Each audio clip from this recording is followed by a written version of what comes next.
When a guy reaches out after a period of no contact, it's very rarely just a random act. There's usually a deeper motivation behind it. One of the biggest reasons, and you might not like hearing this, is that he's trying to find out if he still has access to you. That's it. That's the test. He wants to see if the door is still open, even just a little bit. And how you respond in that moment tells him everything he needs to know about how much ground he still holds in your life. Now, he might not even be consciously aware that he's doing this. A guy won't sit there thinking, let me check if she's still into me. But what does happen is this instinctive pull to reach out to test the connection. Not because he's ready for something real, not because he's suddenly transformed into the man of your dreams, but because he wants reassurance. Reassurance that if he needed the validation, it's there. And that's where you have to be very, very careful. He might send you a message that seems sweet, innocent even, something like, hey, just thinking of you, or hope you're doing okay. And your brain goes into overdrive. Oh my God, he's been thinking about me. Maybe he misses me. Maybe this is it. Maybe he's finally realized what we had. But what if I told you that message wasn't really about you?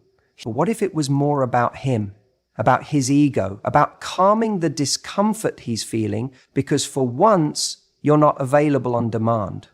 That's what makes this moment so dangerous, because the test isn't always obvious.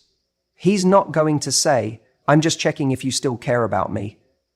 He's going to wrap it in casual, friendly, or even flirtatious language.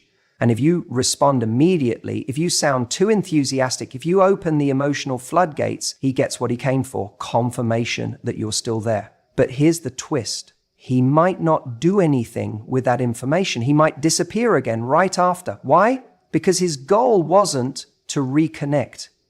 His goal was to know he could. That's what access is all about, emotional access. Does he still have your attention? Does he still affect your day? Can he still get a response? If the answer is yes, he walks away with a confidence boost while you're left wondering what just happened. And in that moment, you might even feel worse than before he reached out because it's confusing. It gives false hope and it reopens a door that you were just starting to close. The truth is, some people thrive on knowing they still hold power in your life, even if they have no intention of stepping back into it. Even if they've already shown you they're not capable of giving you what you deserve. They don't want the relationship, but they don't want to lose the option. And that's where you need to be grounded. That's where you need to pause and ask yourself, why is he reaching out now? Has anything actually changed? Is he asking for something real, or is he just looking for a hit of reassurance? Because when you don't answer immediately, when you don't jump back into that dynamic like nothing happened, it shifts something. It shows him that access to you is not free anymore, that you're not on the shelf waiting to be picked up again, that you have standards, that you're not interested in being someone's emotional backup plan. And that right there, that's where your power is. Let me be clear. This isn't about playing game. This isn't about ignoring someone to get revenge or trying to manipulate the situation. It's about honoring your progress. You went no contact for a reason. You created space for a reason, whether it was to heal, to gain clarity, or to protect your peace. That choice was a statement, I matter too. So when he tests you, don't treat it as a compliment. Don't treat it as proof that he's suddenly become what you always wanted. Treat it as information. Is he showing up differently, or is he just showing up with the same energy in a new disguise? Because the truth is, if a man truly wants you back, if he's serious, he won't test you. He won't send vague messages or half-effort pings. He will show up consistently, clearly, respectfully. Anything less is noise. And sometimes silence is the most powerful response you can give to noise. That's when he'll realize access to you has to be earned.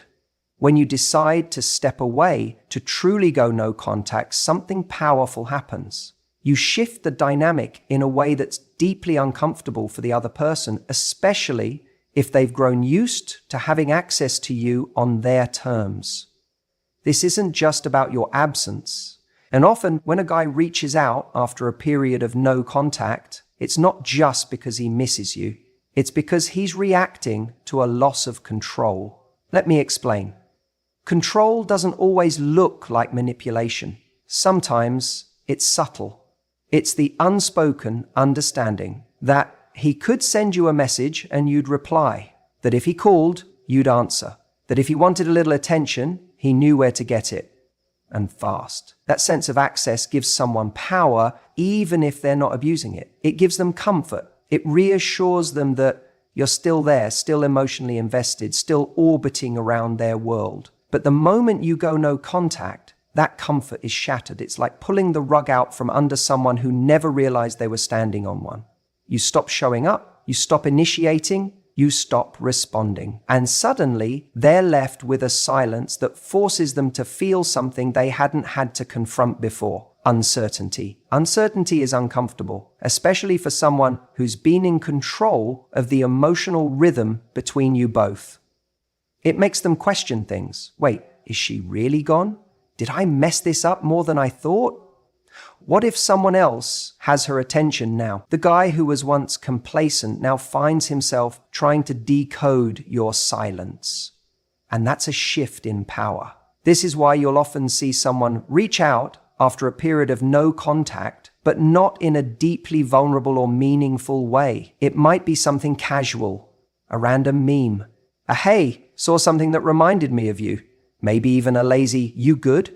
Don't mistake this for genuine reconnection. This is a test. It's a temperature check. It's not about love or growth. It's about whether he still has access to the comfort he lost. If you reply right away, if you fall back into the rhythm he remembers, he gets his answer. Ah, she's still there. And once that reassurance lands, he might go quiet again.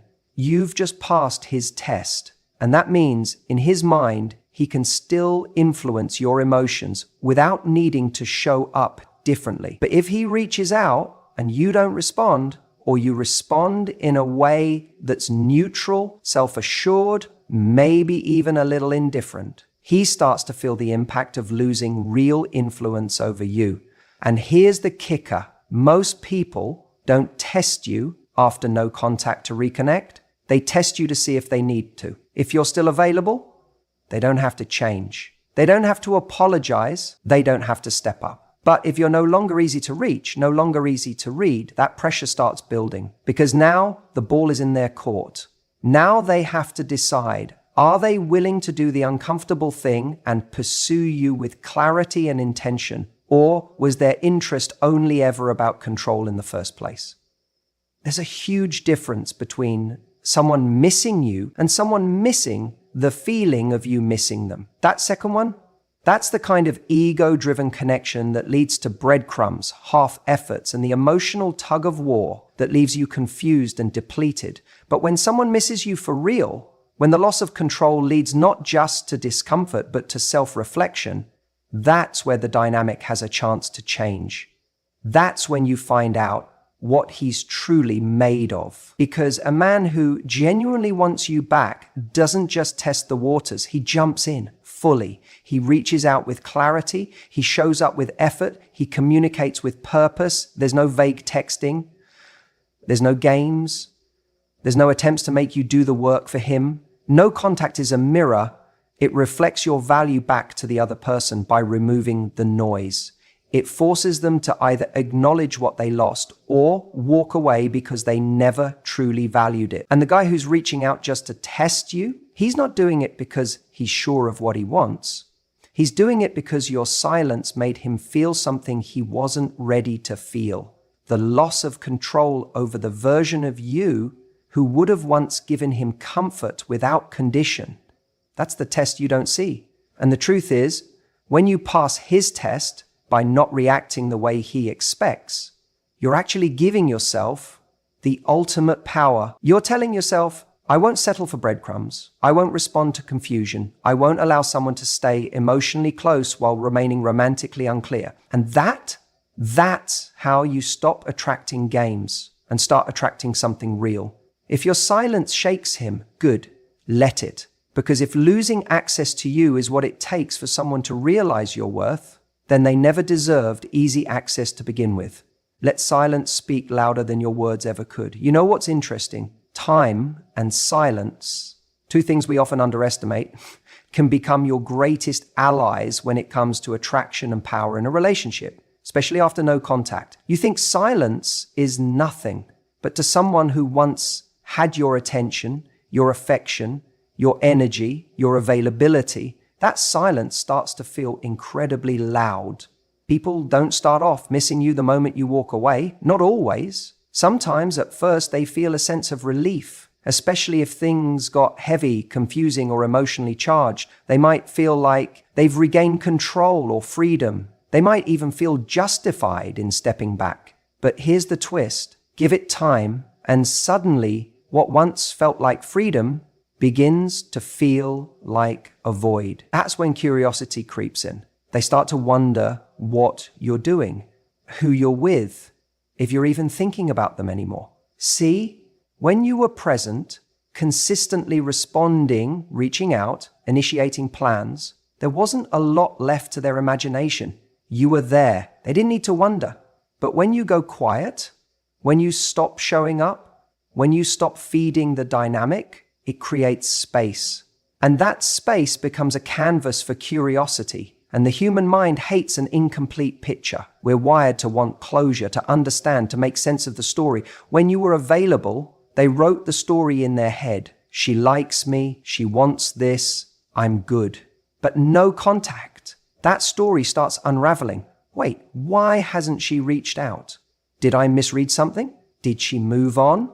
Was she really over it that quickly? That's when the questions start. That's when the ego gets triggered. Because let's be real, most people are used to being the center of their own universe. They assume others are orbiting around them. But when you disappear, when you stop orbiting, they feel the shift. Your silence challenges the narrative they built about themselves. And make no mistake, curiosity is powerful.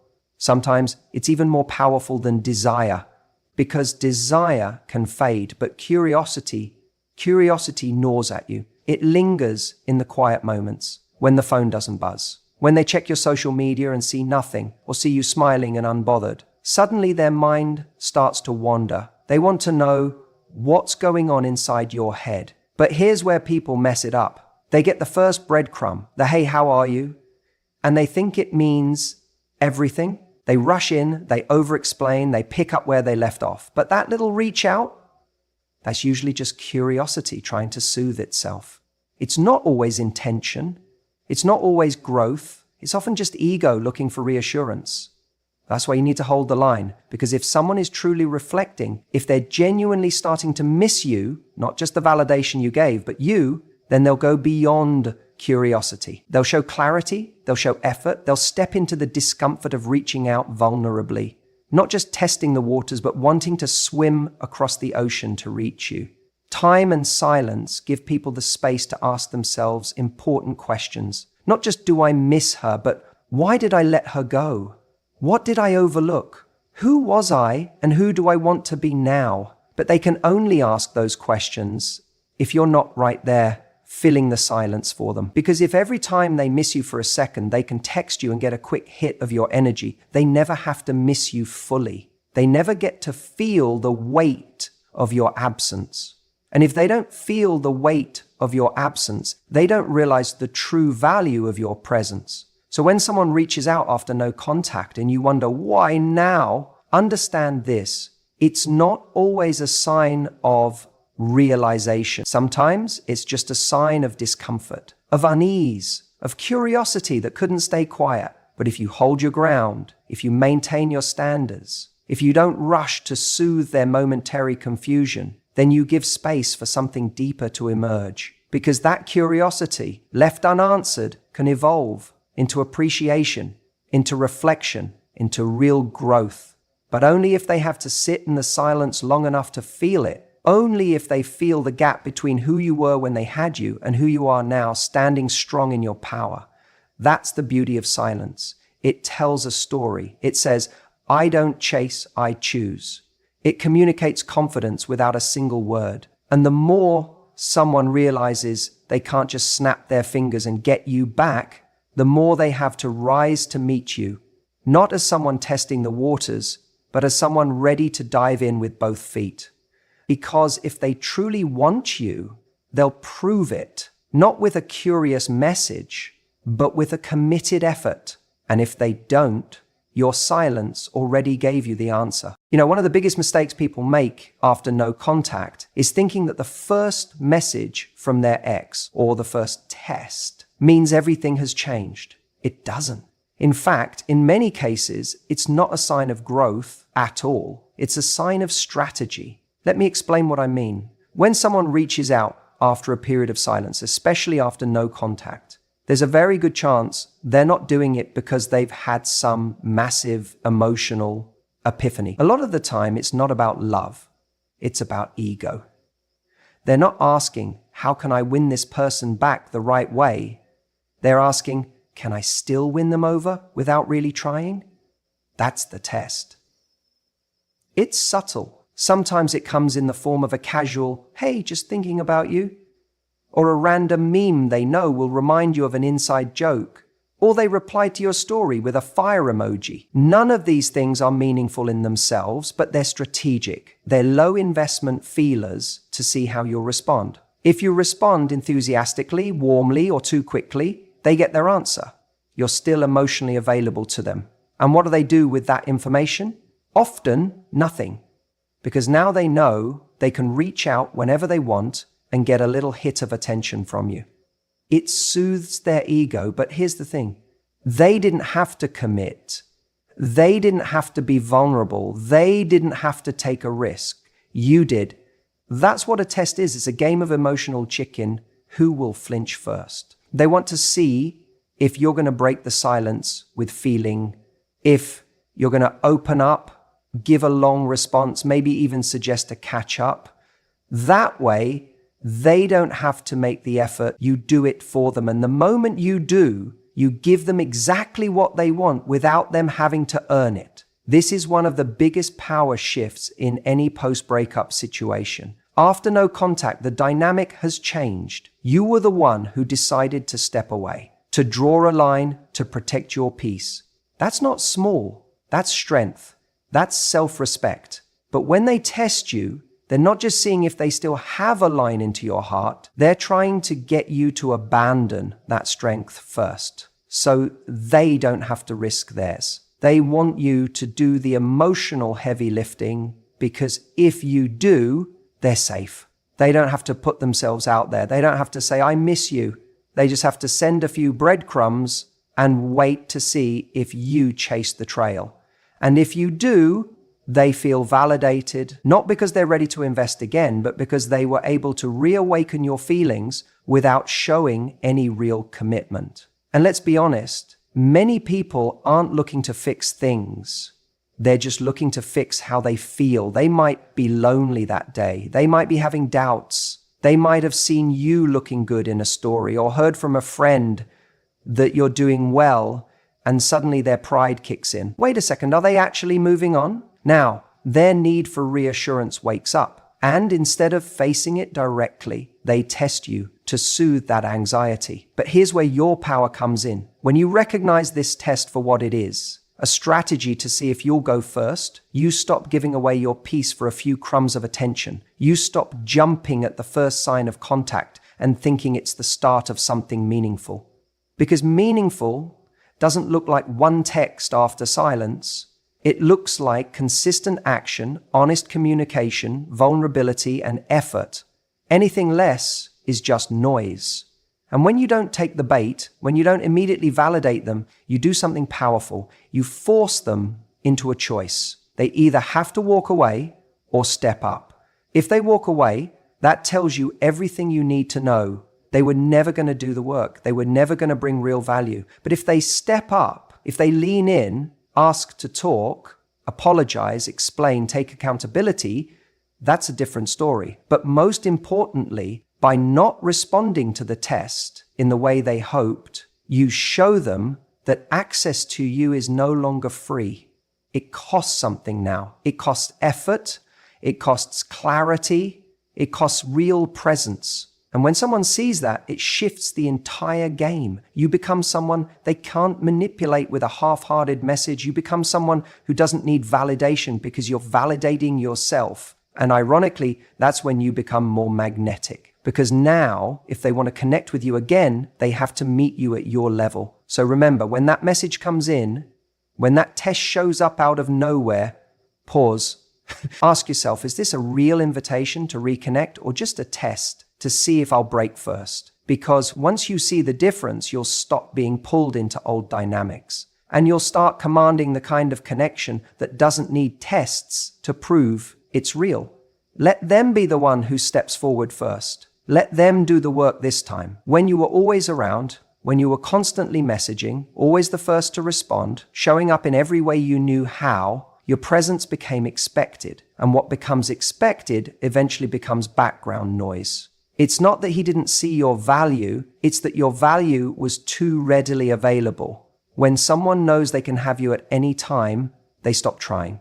They stop showing up. They stop earning your presence. But the second you take a step back, truly step back, something changes. That silence, that space, it speaks volumes. And suddenly, your absence carries more weight than all the words you ever said, all the affection you ever gave. Because now, he's not getting your energy. He's not getting your effort. And he can feel it. There's no more validation coming through the phone. No more reassurance that you're still there, still waiting, still hoping. You see, there's something about human nature that makes us respond more to loss than to gain. We only tend to realize what something meant to us once it's no longer available. When someone pulls back, it creates a vacuum, and that vacuum is felt most by the person who used to receive the energy you used to give.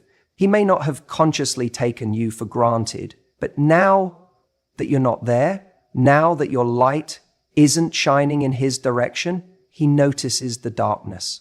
That absence forces him to recalibrate. He starts questioning things. Why haven't I heard from her? Has she moved on? Was she more valuable to me than I realized?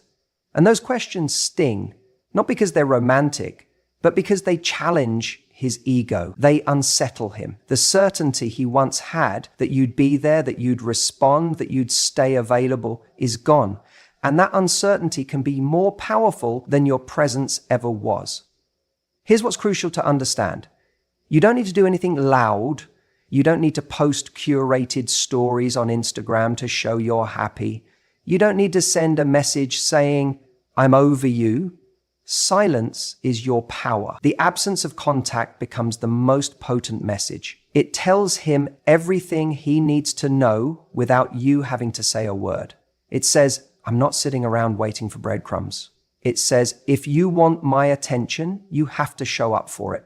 Now, here's the irony. When you were showing up all the time, it was easier for him to do nothing. You were taking on all the emotional labor. You were making it easy, but now he's got to sit in the discomfort. And that discomfort starts working on him. He might try to ignore it at first. He'll distract himself. He'll rationalize it. She'll come back. She always does. She probably still cares. But as time passes and you stay quiet, that confidence starts to unravel.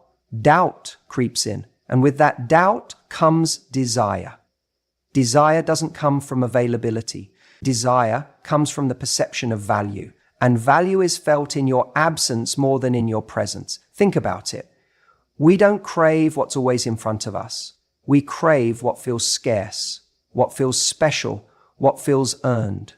And when you stop giving your time, energy, and attention so freely, he starts to see that you are not a given, that your attention was a gift, that your presence was a privilege, not a right. And when he reaches that place, when he feels your absence so profoundly that it creates a longing, that's when he may come back, not with a test message, not with a lazy hey, but with something real, something intentional.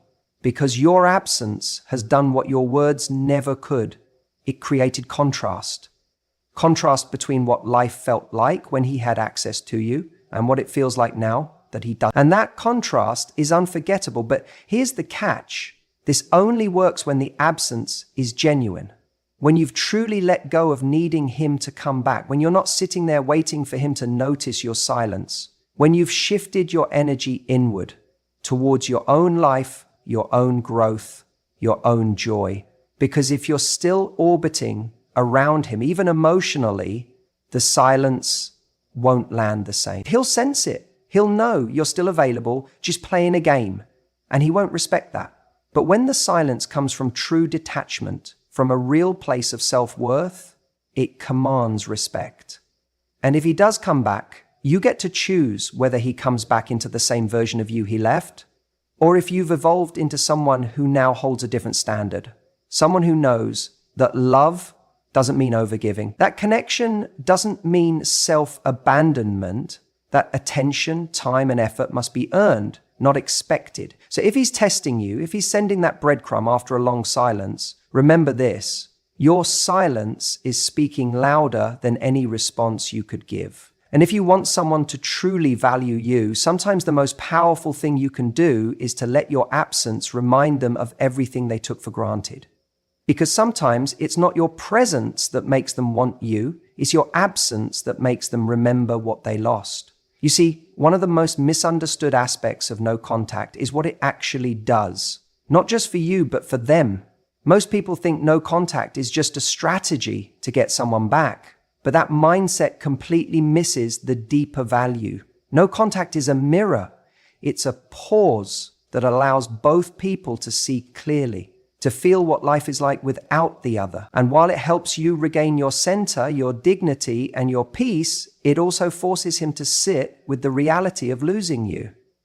Here's what's fascinating. When you remove your energy, your availability, your constant reassurance, it creates contrast. And contrast is everything in attraction. You cannot value warmth without knowing what cold feels like. You don't recognize light unless you've sat in the dark. In the same way, he doesn't realize what your presence meant until he's confronted with your absence. In the beginning, he might feel relief. He might think, oh good, she's not texting anymore. I've got space now. He might even interpret your silence as indifference. But that silence grows, and with it, so does uncertainty. He starts wondering, wait, why hasn't she reached out?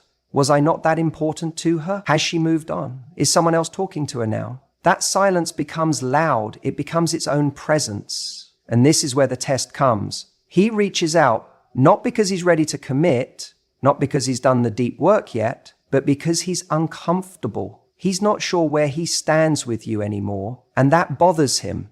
Not knowing is a wound to his ego. He wants to know if the door is still open. He wants reassurance. But here's the kicker. No contact also gives him time to reflect.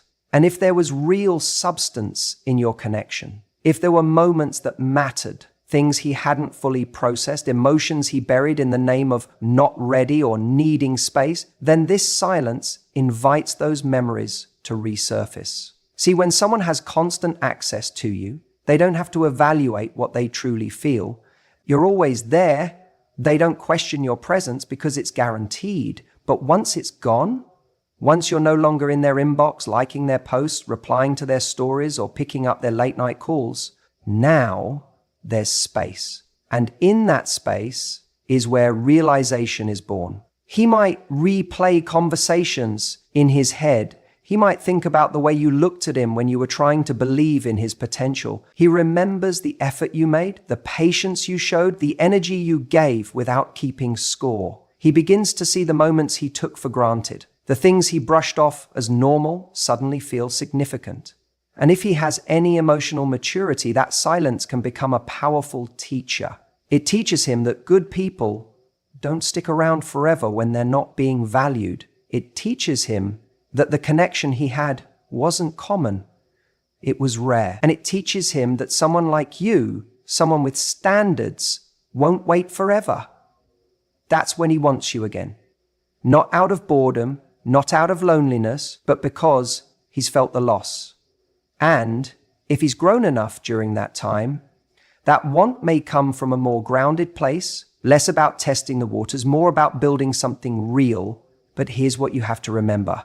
The silence will only teach him something if you stay in it long enough. If you break it too soon, if you respond to his first breadcrumb text, if you meet him halfway before he's done any real introspection, you rob him of the chance to feel the weight of your absence. No contact isn't a punishment, it's a boundary. It says if you're not going to step up, then I'm going to step back, not to make you chase, but because I refuse to pour into something that's not pouring into me. And if he reaches out after that, really reaches out, not just testing, not just poking, but showing up with clarity, with intent, with the kind of energy that says, I see what I lost and I'm not here to play anymore. Then, and only then, does it make sense to open the door a little. But if he's only testing, if he's only flirting with the idea of you without actually choosing you, don't confuse curiosity for commitment.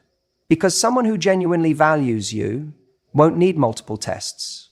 They won't play games. They'll come correct. And if he doesn't, that silence wasn't wasted time. It was your greatest filter. It told you everything you needed to know.